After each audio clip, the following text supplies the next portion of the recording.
Congress party ने कटंगी में किया हल्ला बोल आंदोलन, भाजपा पर जम के बरसे कांग्रेसी। मध्य प्रदेश और कटंगी में बिगड़ती कानून व्यवस्था, बढ़ती महंगाई, बेरोजगारी, भ्रष्टाचार के खिलाफ कांग्रेस पार्टी ने शुक्रवार को कटंगी में हल्ला बोल आंदोलन किया। कांग्रेस पार्टी ने स्थानीय गांधी चौक में एक सभा का आयोजन किया और 6 सूत्री मांगों को लेकर राज्यपाल के नाम नायब तहसीलदार एम सोलंकी को ज्ञापन सौंपा।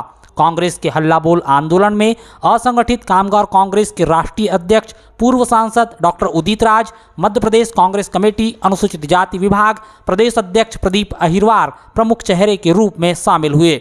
दरअसल यह आंदोलन कटंगी थाना क्षेत्र के ग्राम बहकल की अनुसूचित जाति वर्ग की नाबालिग के साथ पुलिस के दुर्व्यवहार के आरोप के बाद कांग्रेस पार्टी ने किया। कांग्रेस पार्टी ने आरोप लगाया कि कटंगी सहित समूचे प्रदेश में कानून व्यवस्था बिगड़ी हुई है, गरीबों और मजलूमों पर अत्याचार हो रहा है और पुलिस भाजपा के नेताओं को संरक्षण दे रही है, उनके इशारे पर काम कर रही है, जिसका विरोध करते हुए कटंगी में हल्ला बोल आंदोलन हुआ। सभा में डॉक्टर उदित राज ने कहा कि भाजपा ने विकास नहीं किया, इसीलिए धर्म के नाम पर वोट मांग रही है।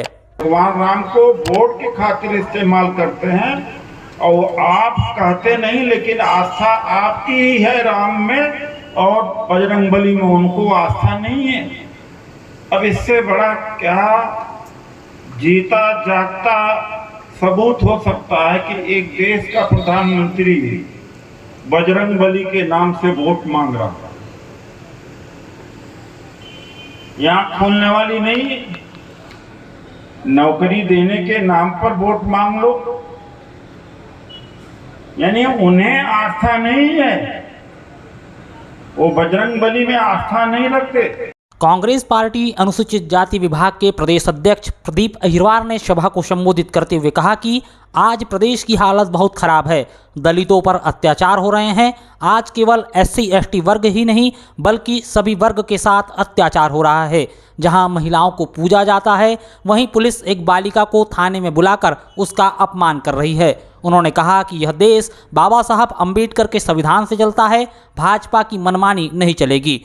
पुलिस संविधान से बंधी हुई है, मगर आज पुलिस भाजपा का एजेंट बनकर काम कर रही है। उन्होंने पुलिस अधीक्षक बालाघाट पर कटंगी थाना प्रभारी को बचाने का आरोप लगाया और खुले मंच से चेतावनी दी कि अगर कांग्रेस की सरकार में किसी को भी नहीं बख्शा जाएगा। उन अधिकारियों की सूची तैयार की जा चुकी है जो आज भाजपा के इशारों पर जनता का शोषण कर रही है।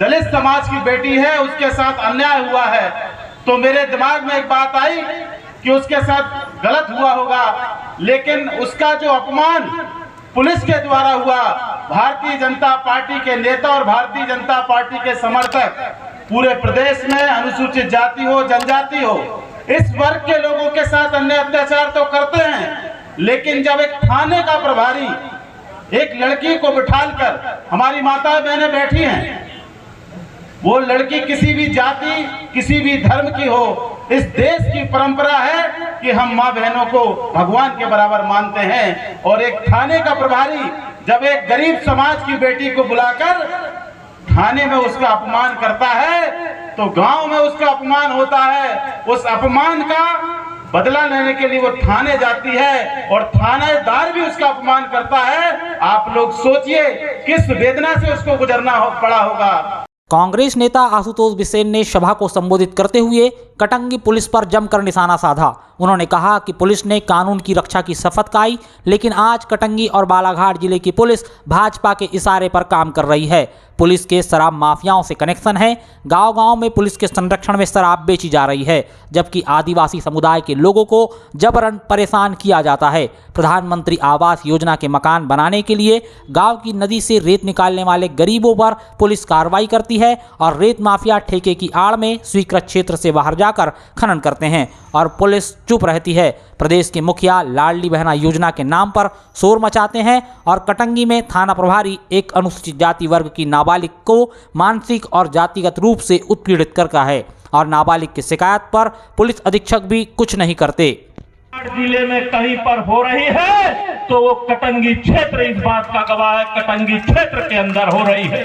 मैं कहना चाहता हूं जवाबदारी के साथ अरे भैया, तुम भी भारत के नागरिक हो, तुम भी भारत के किसी किसान की औलाद हो।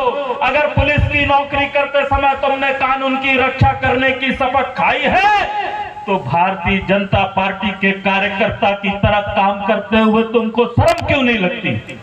क्या रिश्ता है तुम्हारा? क्या रिश्ता है तुम्हारा जिले में काम करने वाले शराब माफियाओं से? उनकी शराब की पैकारी गली गली और गांव गांव में बिकती है, और इस क्षेत्र का किसी आदिवासी भाई के घर अगर 2 लीटर शराब पकड़ जाती है तो उस पे 20 लीटर का केस ये लोग झूठा बनाते हैं। अगर 10 लीटर के शराब कच्ची पकड़ा जाती है तो 50 लीटर का केस बनाते हैं और 1-1 लाख रुपए की मांग करते हैं। मेरे पास इस बात के प्रमाण हैं। अगर प्रधानमंत्री आवास के मकान बनाने के लिए हमारे गांव के लोगों को गांव की नदी से अगर कोई अपना ट्रैक्टर लगा के रेत उठा लेता है तो ये लोग उसके ऊपर 379 का केस लगाते हैं। मैं पूछना चाहता हूं, भैया रेत माफिया तुम्हारा दामाद है क्या? क्यों सीक्रेट रेत घाट के बाहर उसको खनन करने देते हो? आज का जो हल्ला बोल है ये इसी भ्रष्टाचार के खिलाफ है। हल्ला बोल सभा में जिला पंचायत सदस्य केसर बिसेन ने कहा कि आज प्रदेश में सभी वर्ग परेशान हैं। 18 सालों से प्रदेश में भाजपा की सरकार है। कांग्रेस की 15 माह की सरकार ने जो कर दिखाया था उससे भाजपा डर गई थी। बाद में जो हुआ वह सभी जानते हैं। आज किसान वर्ग आर्थिक तंगी से जूझ रहा है, युवाओं को रोजगार नहीं मिल रहा है। भाजपा की सरकार जनता को गुमराह करने के अलावा दूसरा काम नहीं कर रही है।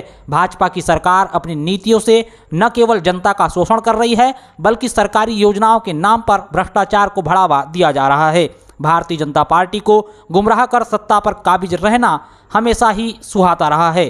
केंद्र सरकार की नीतियों के खिलाफ आवाज उठाने पर राहुल गांधी की संसद की सदस्यता भाजपा की ओर से समाप्त करवा दी गई।